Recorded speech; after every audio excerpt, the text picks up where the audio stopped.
Another reflective activity which can be very useful involves group problem solving. And this involves a group meeting to reflect on and to resolve issues and problems. Do you remember the proverb, "Many hands make light work"?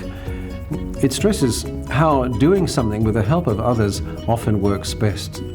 And this is often true in teacher development, where group-based interaction around a problem is often an effective way of solving the problem.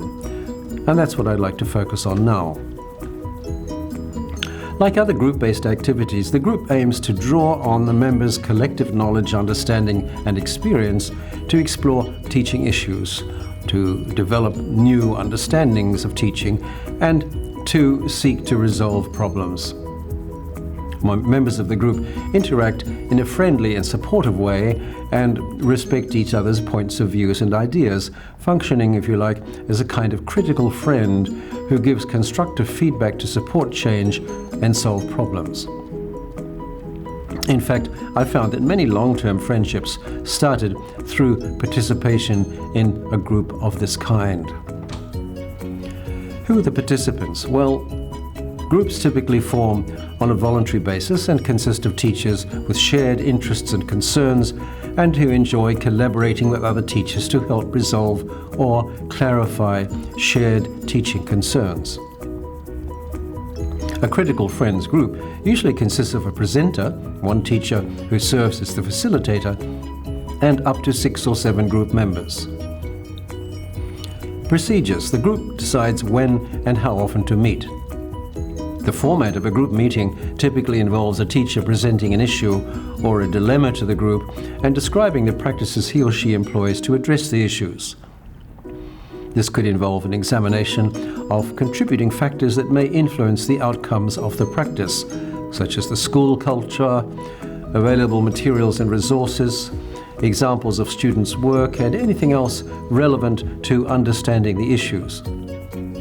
Planning and preparation are necessary prior to the group meeting to help guide and structure such a meeting. Issues and topics. The group can discuss any topic that members would like to have their input on. For example, dealing with reluctant learners in a class, teaching creative writing with low proficiency learners, using collaborative learning techniques in a writing class.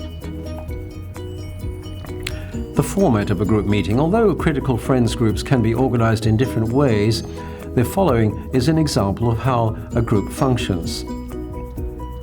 Firstly, the teacher who is presenting identifies the topic or issue he or she will present and for which he or she would like the group's input. For example, how to make effective use of a short story to stimulate critical and creative thinking on the part of students. The teacher then assembles the necessary materials and resources that will be made available to group members during the meeting. Prior to the group meeting, the presenter and the facilitator meet to plan the presentation and choose any resources or examples of students' work that the presenter will discuss.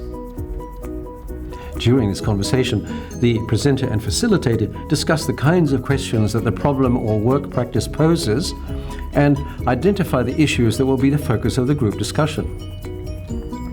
They also agree on a format or protocol to structure the discussion. At the group meeting, the presenter first presents an example of student work he or she would like the group to discuss. For example, in relation to the problem just mentioned, the group may receive a copy of the story and examples of things students produced as a response to the story, such as poems, illustrations, and so on.